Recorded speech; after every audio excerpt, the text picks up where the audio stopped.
Do every time you try to fly, you fall? Without your wings, do you feel so small? Well, you might be a Xennial, baby. And we are too. Hi, I'm Katie. And I'm Danny.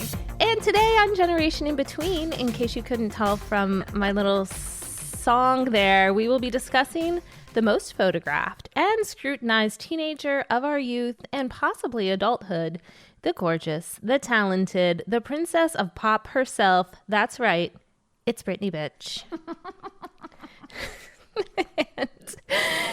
and a quick disclaimer here. This is Katie. I am a Britney Jean Spears superfan, which we will get into during this episode. In fact, I'm wearing the shirt I bought at her Vegas residency show right now to record. But this episode is actually not going to be biographical or recount all the things you likely already know about her. Of course, we'll be touching on some of those things. But there are plenty of podcasts, articles, and even her own book that recently came out that do all of that.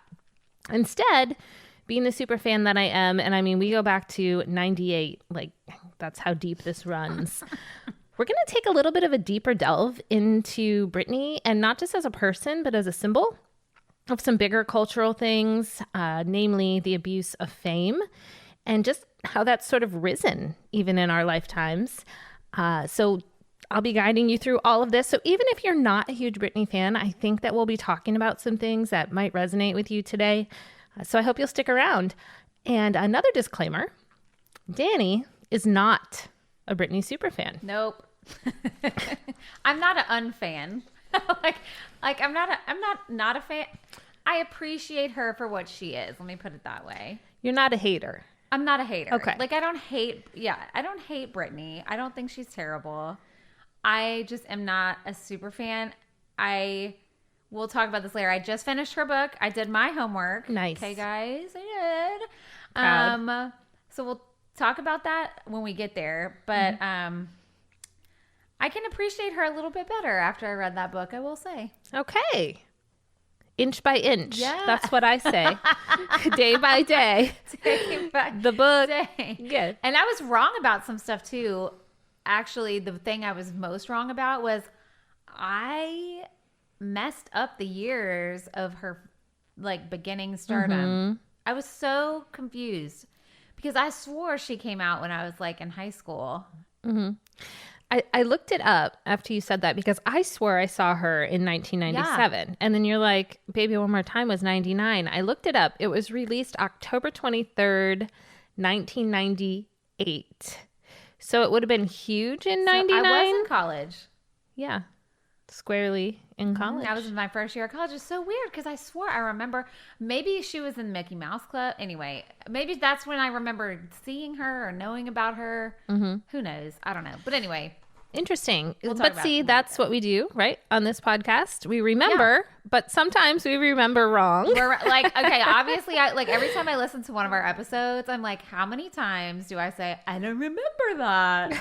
I'm not going to say that anymore this episode. Oh, all right. Not this podcast. Okay. This episode of the podcast. Got it. So we sort of just touched on this, but I just wanted to open by you telling me, Danny, can you remember the first time you ever saw Britney, heard her sing, or just an early memory of those early days of her? All right. Like I said, I had the timeline wrong because what I remember when I first knew who she was that video, the schoolgirl outfit. Oh, yeah. Right? Mm-hmm. Baby One More Time video. Yep. That's what I remember seeing her. Now, I am a pop music fan. I am not a hater of pop music. I love pop music. And I like some of her songs. I have that CD still.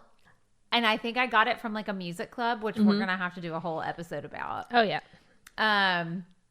But I liked her music. I liked her hit songs. I just wasn't it wasn't a huge. Yeah. It wasn't she's everything. No, I totally would. Yeah, I would totally bop around to some Britney. Of course. I mean, it is really good.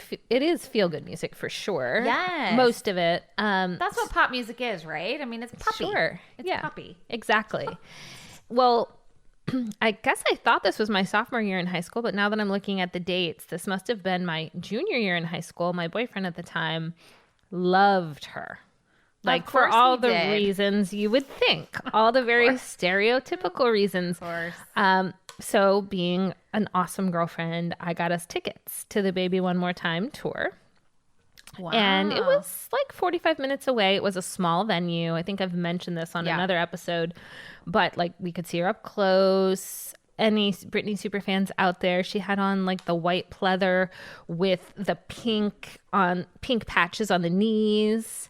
And it was a hot pink tube top. That sounds adorable. It was really cute. Like super 90s cute. So cute. And she did definitely at some point in the show have a schoolgirl outfit on and all the things. Of course. But she sang. I remember even being the age I was, 16, 17, whatever, thinking, wow, she has a really good voice. See, that's what I wanted to ask you, because this was my deal with Britney over the years. Is I like her and she's great. I just was like, her voice to me is nothing special. Mm-hmm. Okay, so I was like, I want to hear what Katie thinks as a musician and as an P.S. guys, y'all have heard Katie sing like blurbs. She's an amazing singer, right, with a lot of musical talent. And so I was like, I have to hear why Katie loves her so much, because I don't think she's a good singer. Don't get me wrong, but I feel like she's a dime a dozen, her voice. Mm-hmm. Yeah, I mean, I can totally see that. I think it's one of those things where your first impression sticks with you. Maybe so. And when I went to that concert, I hadn't been to a lot of concerts in my life either, but it was a smaller venue. There was one point where she was just sitting on a step with a microphone singing a ballad, and she was good. Really? Okay. Yes. All right. And there was a lot of soul in her voice, which I think we'll discuss a little bit today as well. Got a little bit chipped away over the years. I don't know how much truth there is to it, that she had an album she wanted to come out with her own voice, her real voice, that never came out. And none of the like baby voice, it never happened because supposedly no one wanted to hear that. But, you know, I remember thinking she was great. And so, of course, I ended up having very, very blonde hair for a long time. Because of Britney? I mean, I think it was a trend, but I think she was the one that kind of pushed me over the edge. And she wasn't platinum blonde, but blonder than me. Not then, but not then. Eventually. Early 2000s, she was. Yeah. And I stayed like really blonde through teen and college years. And that was, you know, a lot due to her. And so over the years also, and I'll get into this, well, I might as well talk about it now because here we are. Here we are. We've arrived. I think part of the reason, because I was hooked on her at that age, she's our age. And I feel that I have grown up with her in a lot of ways. Okay. She became a mother relatively around the same time I did. Obviously, she's had way more struggles and public struggles than me. But just sort of being the same age as someone and trying to find your way, even like the breakups. I remember her and Justin Timberlake broke up. I was having a bad breakup. Just all these sort of intersections in our lives that maybe I have with lots of celebrities out there, but I had that early connection with her that had me sort of grab a hold of that. And so anyway, she was born, just to put this in context. So again, Danny born in 80, end of 80, me born in May of 82. Britney was born December 2nd, 1981. That's what I thought. I was like, I think she's between us, yeah? She is. So she's about 5 months older than me and about a year younger than you, give or take. Right. So I think that's part of it too. So, which is crazy to me, because to me, I feel like she's so much younger. Interesting. Which is bizarre. Yeah. Because she is like totally my age. Like, yeah, I have friends way younger than her. You know what I'm saying? Like, right. That's weird. I just always thought, I don't know. I guess maybe that's middle age. Where you just think everybody's younger than you. Exactly. And I think, and we'll get into this as well, but some of the things we've been able to embrace in this phase of our life, she's not been able to get past a certain point. So there's that. She's sort of frozen in time in a lot of ways that we aren't. Yeah. So it can feel that way. So I split this into 3 topic areas. And again, it will talk about Britney, but we'll talk about some other celebrities and events as well as we go through. The first one I really wanted to talk about that I've been thinking about so much, and not just with Britney, with other people, since the whole Free Britney scenario from a few years ago when all the fans were trying to get her released from her conservatorship from her father. And I don't know if the fans were successful, but her lawyers were successful. It's this idea of the abuse of fame. And if you've heard the phrase, you probably know where I'm going with this. But if not, it's just this idea that celebrities or well-known people are commodities to us, and that we are able to access them at will and speak about them however we want, and that in a way they deserve it or they asked for it because they're in the public eye, which is pretty messed up. Yeah, I agree. So I often think about this too when I think about Princess Diana, and we're going to cover her in another episode. If you're listening to this in 2025, that episode is probably live, so go find it. But this hunger to see more of her and the capitalism behind that, because with Diana, she was the first person that a paparazzi got $1 million for a photo of. Right. So then it sets off this domino effect of, wow, I can make all this money taking pictures of these people in their private moments when they're chasing them in a car, and literally led to her dying, being killed. Now Britney is still with us. Thank you, sweet baby Jesus. Yeah. But she's had some close calls. Oh my gosh. And I would say she's not in the clear. No. By any means. That's multifaceted, but has to do a lot with the access that everyone. Family, fans, internet, which we're going to talk about now. So I already mentioned when she was born. But you know, like, again, with that abuse of fame, not to interrupt you. No, but, go ahead. Before we move on, I think that is something that really made me, like, when I finished her book, I was like, made me feel yucky as myself, because I am just as guilty as anybody else, is being like, well, you're famous. It's part of it. I get to just dissect everything you do, say, look like, etc. In fact, I used to love to read People magazine. Like, I had a weekly subscription for years and years and years. I did. I loved it. And then I quit because I was like, this is kind of gross. Like, it's kind of gross, right? Yeah. Like, just the way we, it's almost like we dehumanize them. Yes. And we do it with athletes too, not just pop stars. Right. That's what anyone who's in the public eye. Right. And we just think it's our right.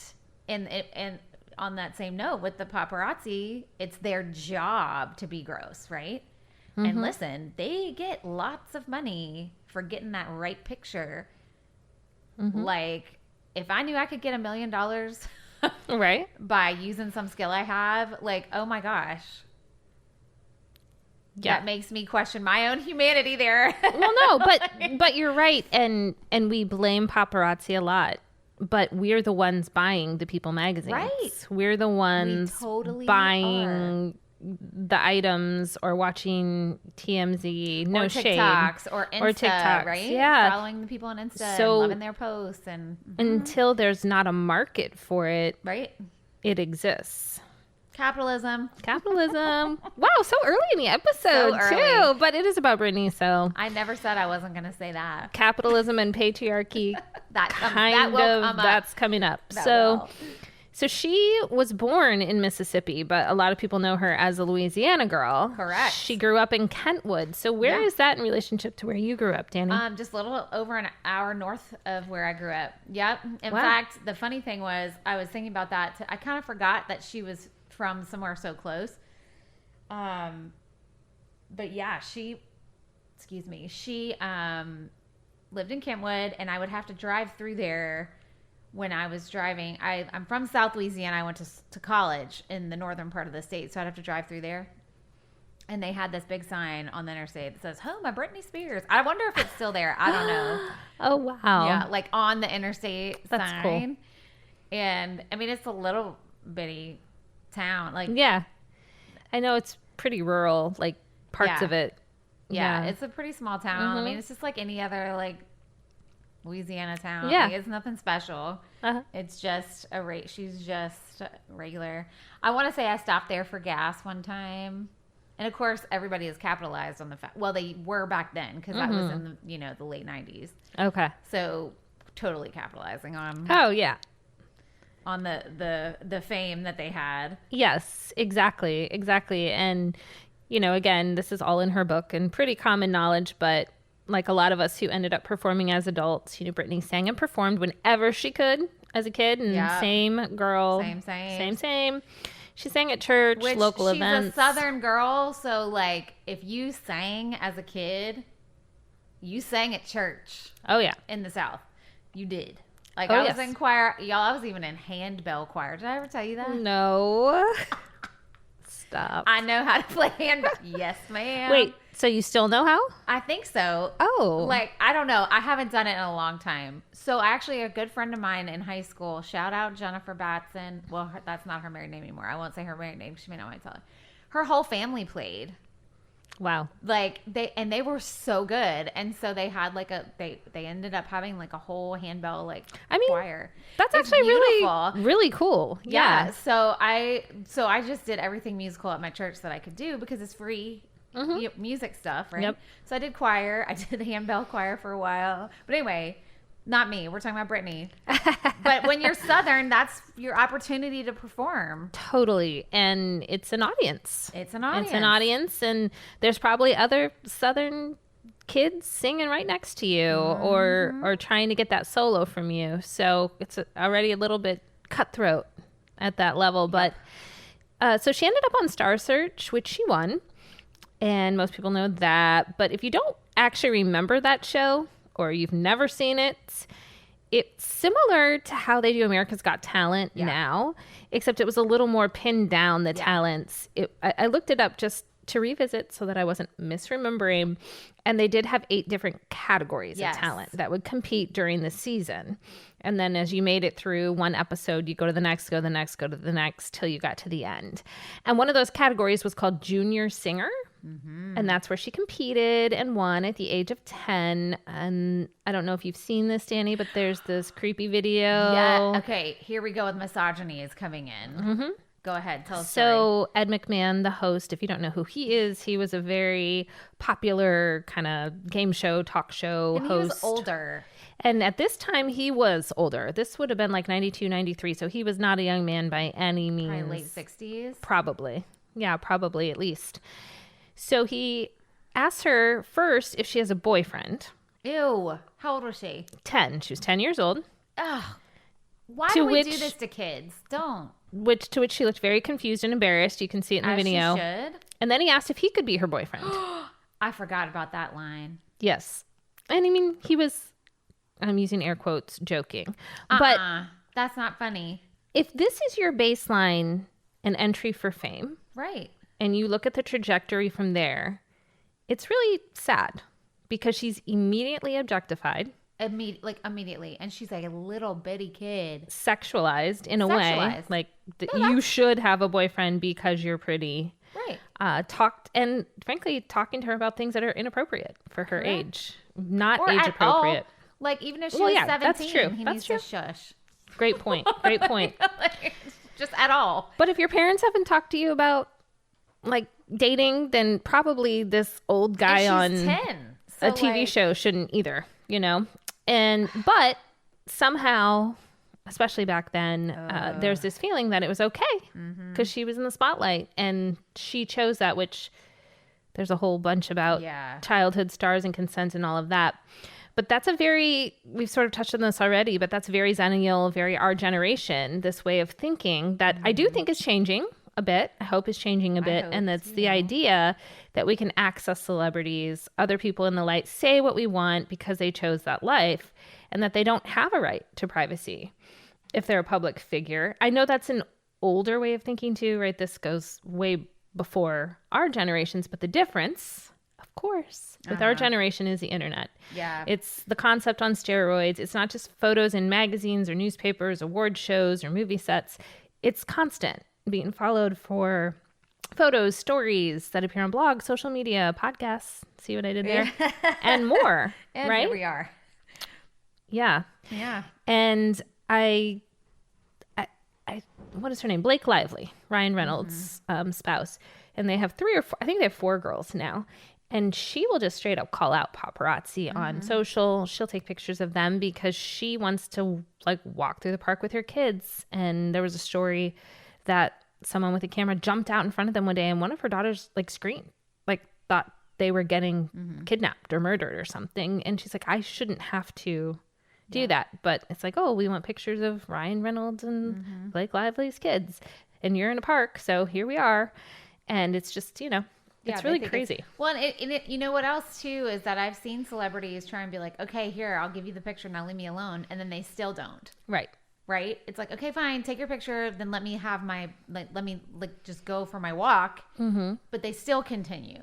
Yes. And I've seen them like in interviews be like, I just gave you 5 pictures, like go away. I think on the flip side too, not only do they want pictures, they want pictures that are not posed. Right. Especially if they're looking bad or it's a bad angle, because those sell for more. If it's a celebrity not looking like a celebrity, caught in some normal people. Or getting irritated with the people taking their if you're picture. Not smiling or which Totally. that's sad. But that's really sad. And so when we're talking about this sort of influx, I think it's easy to forget that when we were teenagers and college age, we didn't have all of that. The internet was there, but we didn't have Facebook and Instagram and constant internet searches. And Britney is sort of a victim of that change, I think, because to say that she signed up for the level of fame and obsession that has followed her is inaccurate for several reasons. I'm going to turn my page here. Well, first of all, because she was a child when she started down her showbiz path, 10 on Star Search, then 13 and 14 on Mickey Mouse Club. Even if she was like, yes, I want to be on these things, she's still a child and someone else is making that decision for her. And then she was only 16 when Baby One More Time came out. She turned 17 like a month later, but still not 18. Right. So to say that a child, literal child, signed up for what lay ahead for her, in her case, is super unfair. Yeah. It's inaccurate. And even if it was consenting as much as you can as a child to do whatever, she wasn't asking to be treated that way.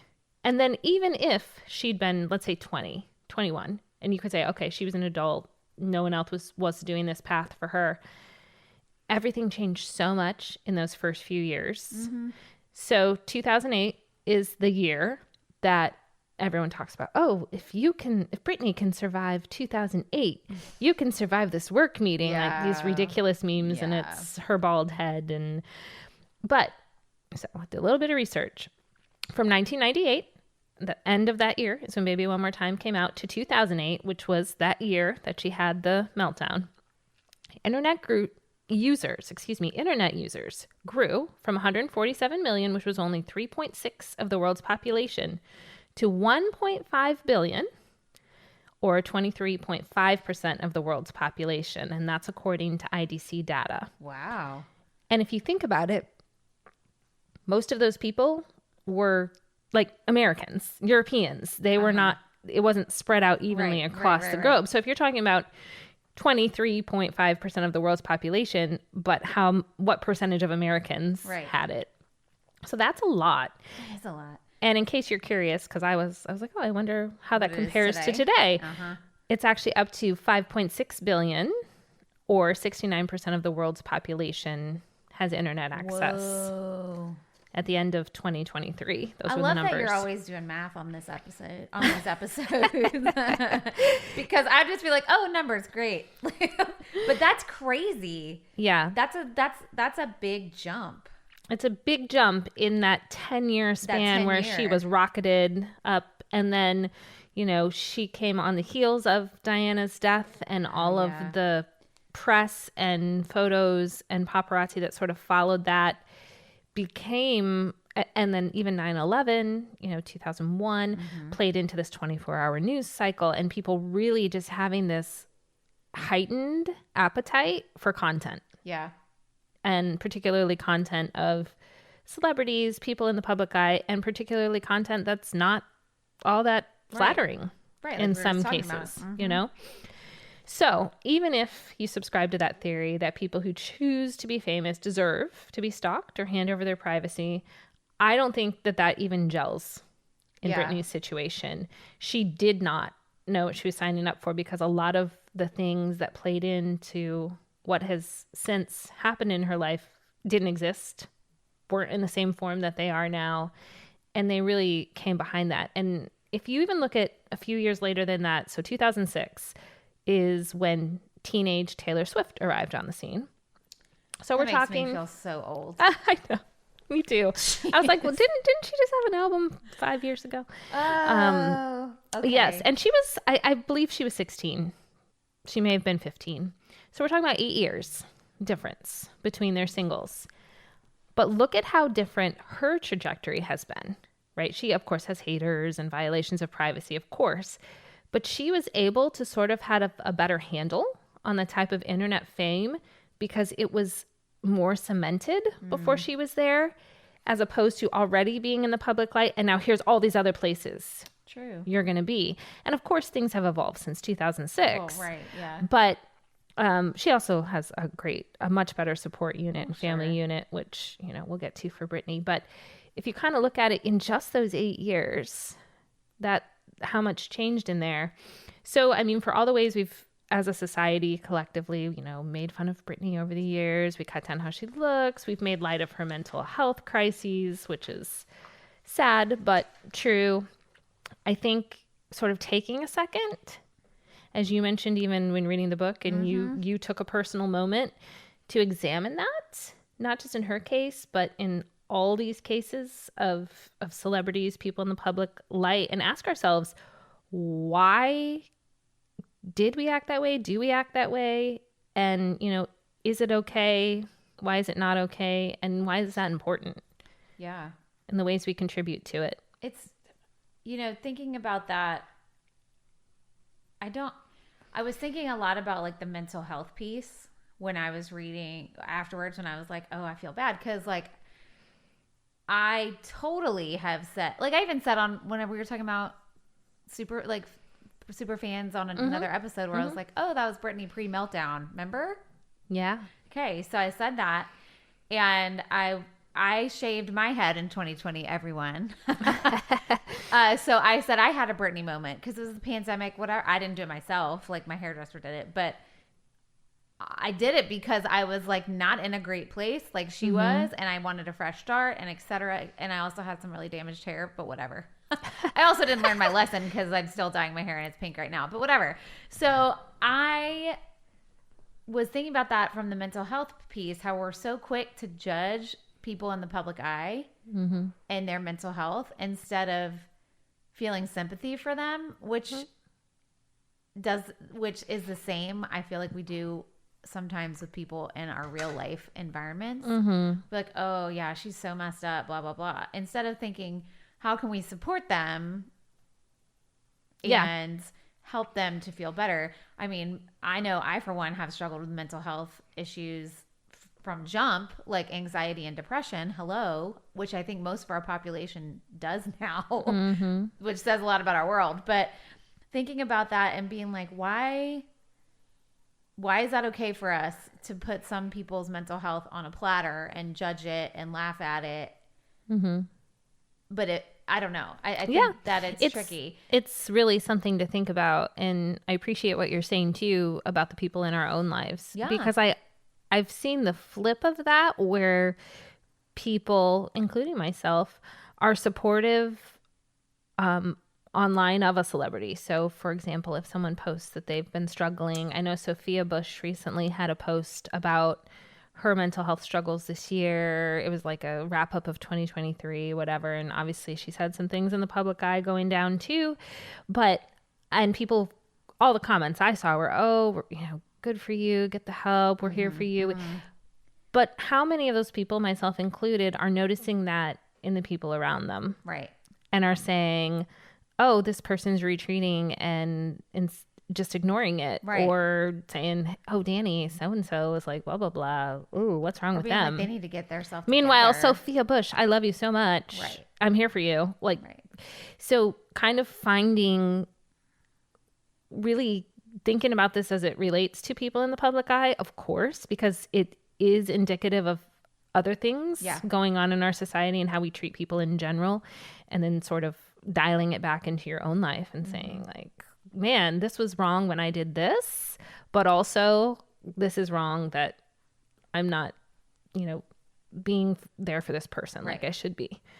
And I just think it's really important. And by the way, when you said pre-meltdown, I mean, I think I wasn't offended. And well, also when you said you shaved your head like Britney, I mean, she did. That's a fact. But also when she talked about that in the book, I like totally I knew exactly what she meant. Wow. When she said she went in there and just shaved her head, and because I will say, if y'all have never shaved your head, now granted, I didn't shave all of it off. It was mostly gone. If you've never shaved your head, people out there, whether you're male, female, non-binary, whatever, you should just once. It is so liberating. And then 2 days later, you're like, why the heck did I do that? Well, some people aren't. Some people say that it's liberating, but it is very liberating. And I know she had a lot more different reasonings than I did, but I could relate to her in that moment. Like sometimes it's like you're trying to, for her, I think she was trying to shed all these things that were holding her down and back. It didn't work, but that was her way of expressing.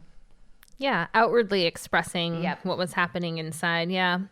So the second topic area, and since you've read the book, I think you can probably have some great insight here in your own life, is this idea, and Britney as a symbol of exploiting people, but particularly exploiting children and exploiting women for money, and how that factors into the curses of poverty, abuse, and addiction, and for financial gain. So, as Angela Lansbury once sang, "Tale is all this time," right? Britney's not the first one.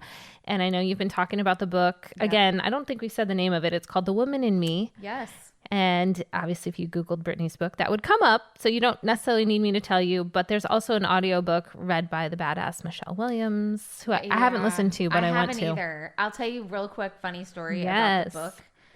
I prefer to listen. I'm a huge bookworm, everybody. I actually have a book review blog out there. But I prefer to listen to autobiographies and memoirs on audio because usually it is the author who reads it. So I feel like it's them talking to me. Like my absolute most favorite books to listen to, autobiography to listen to, were the Obamas. Ooh. Oh my gosh. Yeah, those were good. Michelle, but Barack's voice is just so soothing. Anyways, I wanted to listen to audio, but I get all my audiobooks through the library. Okay. Well, the wait list for this one is crazy long. Okay. And I knew Katie and I were recording this podcast. This is like a week ago, and I'm like running out of time. And I was like, OMG, I got to read this book. And even the print one at the library, they have like 6 copies. They're all gone. Your wait list. So one night, so we had just been to Books A Million, which is right up the street from me. And they were having a huge sale, and I didn't buy it. And I was like, one night I was like, okay, I need to just go get this tonight. I need to read it tonight.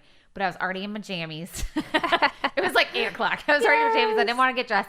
So I sent I told my 17-year-old, I was like, hey, will you do me a favor? So will you go up to Books A Million and buy me the Britney book? And he was like, what? I said, I'll give you gas money. So he's like, okay. So I gave my child gas money and my Books A Million card because I could get my discount. Yes. He went up there and bought the Britney Spears book for me, which if you haven't seen the cover, it's gorgeous. It's really a black and white picture of her topless.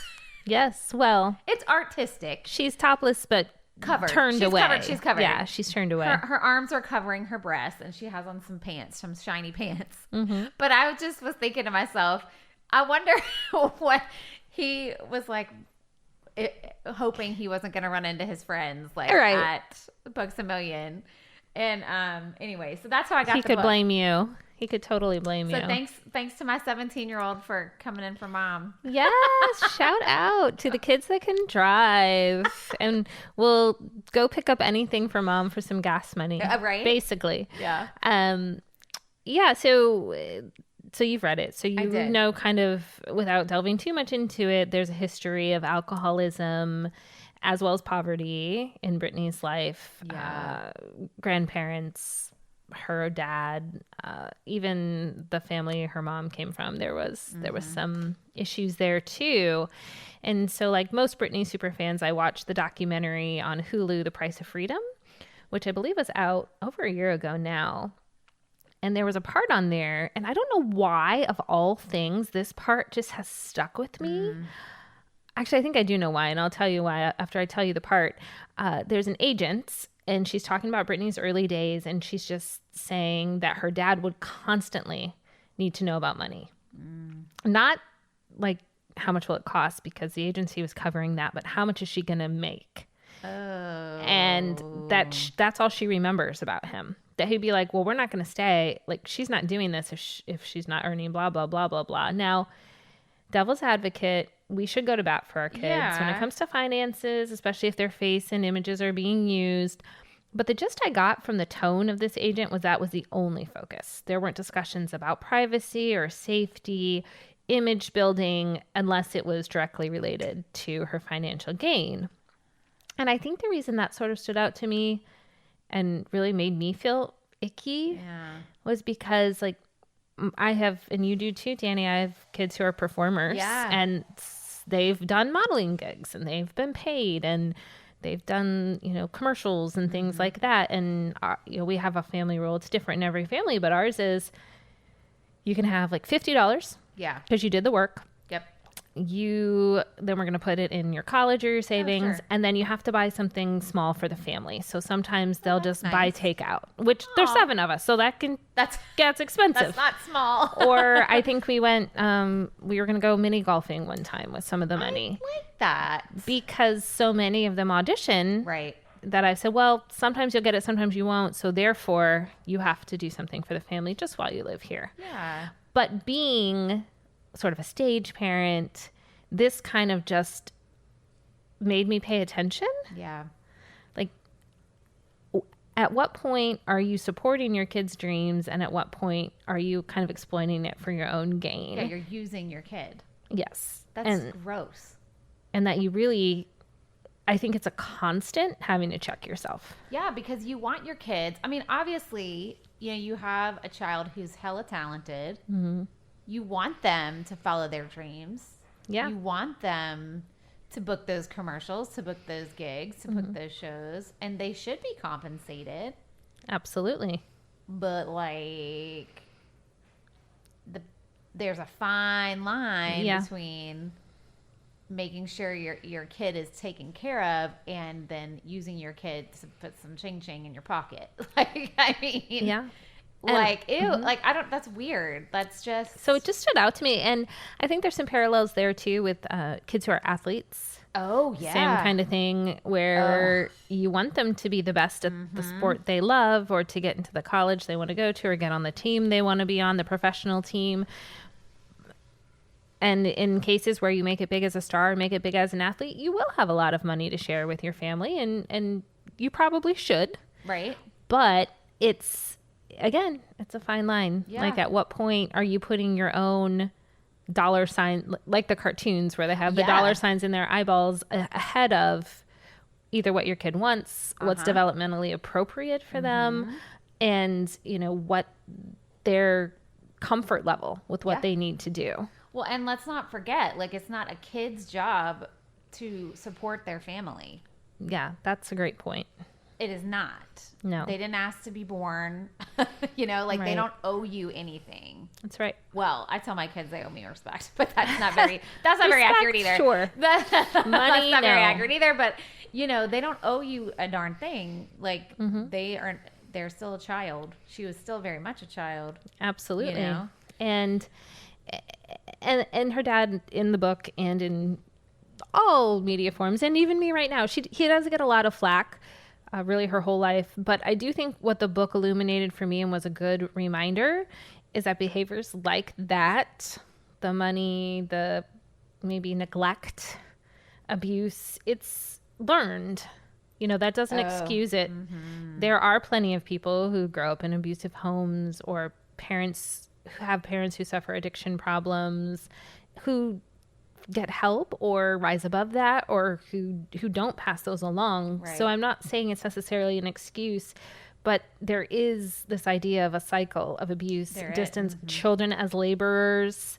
I think it can be very cyclical, and I was thankful to the book for sort of reminding me of that. And I won't go too in the weeds here because this is pretty dark, but I had read this article that I wish I hadn't, but then again, it's like, well, you have to read dark stuff sometimes. And I just kept reading it, but it's about this very, very poor community in Tennessee. And it's one of the highest sexual, child sex trafficking areas in the world. And people know that, and the police are fighting back against it, but it's basically generational. Parents, it happened to them, so they do it to their kids.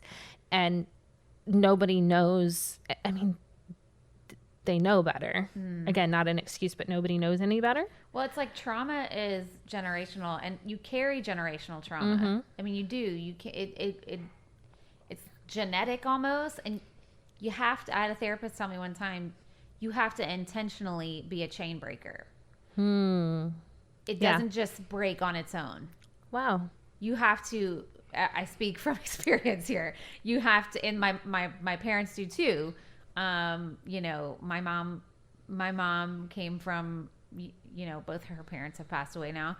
There was some abuse in their house. You know, they got, you know, spanked with a whip, and I mean, not a whip, a belt, and all of those things.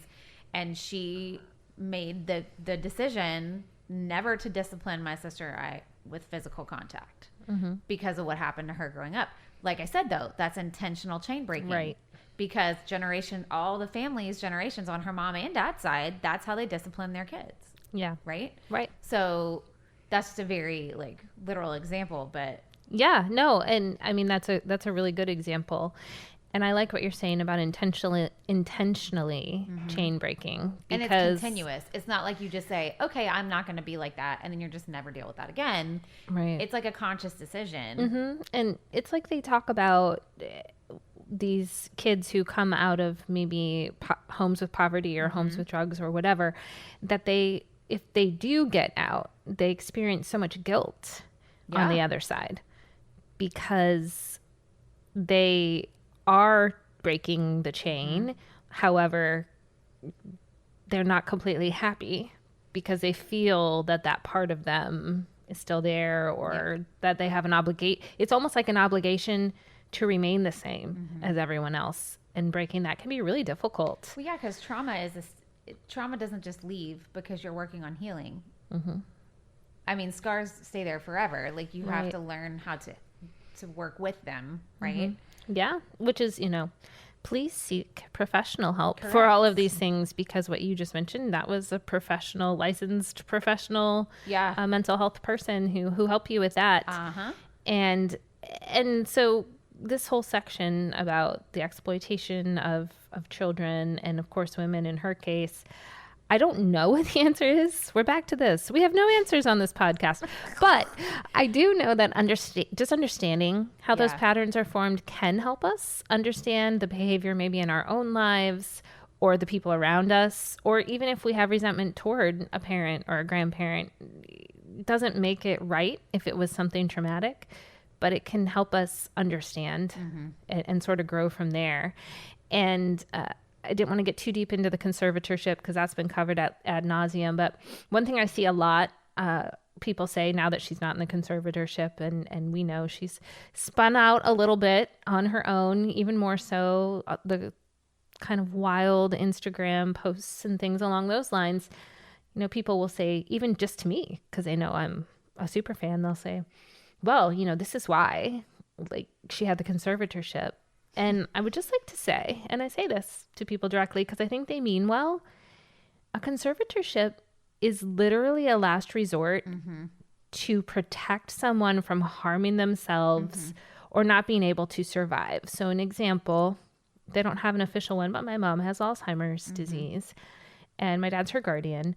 And if he wasn't there, she would literally wander off, end up somewhere dangerous, walk into Lake Michigan. Like, she would die. So she needs that. You don't get a conservatorship because people don't agree with things you're doing. Correct. Maybe you are using drugs or using alcohol wrong, or you could be doing illegal things, but that is not what those are designed for. Right. It's not designed for someone to tell you how to spend your money or whatever, unless you are incapable of doing it. I always think of it as like a life or death situation. It is. Right? Yeah. And I encourage y'all, even if you are not a Superfan, to read the book, because I admit I did not know the details of the conservatorship stuff. I did not watch that documentary on Hulu. Yeah. I saw the hashtag Free Britney. I heard about it. You know, I knew like the general idea. And I also was of the camp, was like, well, maybe she really needed to have that. By the way, I also didn't know it lasted for 13 years. Yeah. What? And the amount of money she made in those years. Amount of money. And she made such a good point in the book where she said, if I was so incapable of daily life, because when, like, if y'all don't know all the details of it, we won't go into that here. Read the book, watch the documentary. She said, if I was so incapable, why were they still having me perform in Vegas? Yep. Why were they still sending me all over the world on tour? Right. Why were they doing all these things? If I legitimately could not function in daily life by myself, they sure did use me a lot, you know? Yeah. In some very high pressure, dangerous situations. Yeah. So I was like, oh my gosh. And I think a lot of what she said at the end of the book, because she addresses that, where she's like, people think that I've like gone off the rails again, and maybe I have, but I feel free. Right. And so I keep thinking, if you have never had that chance in your life to feel free, to express yourself however she wants. She even talks about like the pictures, the kind of racy pictures she takes. She said to her that feels like she's owning her body. Yeah. Because she's deciding the image to put out. She's deciding, I look beautiful in this moment, or I want to express myself by doing this pose. Nobody's deciding that for her, which has never happened to her before. Right. And so even though she's in her 40s, yeah, she's going through a lot of these things that a lot of us went through in earlier decades. Yeah, exactly. 15, but some of 20 us are years just now ago. coming into that as well. And you feel like, you know, midlife crisis is real. It really does happen to people. So that was kind of my take on it, is like, and granted, maybe she still does have some mental health issues, because you never really shake, you know, some things that you deal with. You know, I'll always deal with anxiety. I'll always deal with depression here and there. But I don't think that that's it for her right now. Like, I think she's just being free. Yep. And not having to follow someone else's agenda. Yeah. And, you know, it's, whether it's cliche or not, you know, this thought that kids who have really, really strict parents, then they get to college and they're the ones that are drinking the most. And, you know, that's probably a stereotype. But the idea that when you're overly restricted, when that's taken away, it is sort of a Pandora's box. Right. And I think she'll stabilize. I hope that she has the right mental health and support in her life. But again, just because maybe we think it's not quote unquote normal to pose like that or whatever, it's not really our choice. Right. And who says what's and normal? Who says? And also, that's not a reason to be like, she needs a guardian. Right. Like a 40-something-year-old multi-million, billion, whatever dollar person. Like, it's crazy. So my final point, which we sort of already touched on, so I'll just go through it quickly, is the responsibility as a fan. Oh. And Danny, you brought this up early in the episode.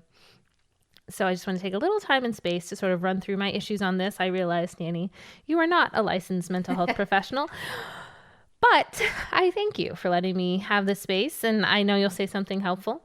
But I had always acquainted, and by always, I mean, let's talk 2017-ish, 2016. my love and support for Britney was, buying the things, buying the shirts, going to the concerts back when there were CDs, doing that, paying for the iTunes, for the music, basically just giving her all my money. But as that Free Britney drama played out, it really hit me that, like, this is a person who inexplicably, well, I guess we've explained it mostly this episode, I love and I care about. And I really felt like if a friend was going through this and I somehow played into it, that's how I sort of felt. I really felt guilty. Yeah. I really felt like me and people like me and society collectively have put her here. Whereas, and I wished for her in that moment, and I hope she's getting back to that now, that she wasn't famous anymore. Yeah. That as much as I would miss all the things I love about her and the music and like just that I love her, I would have rather gone back to that Kentwood, Louisiana or wherever and her never have taken the path. And that's how I felt then. Again, I hope this means now she's got plenty of like free years to really just find joy in find herself.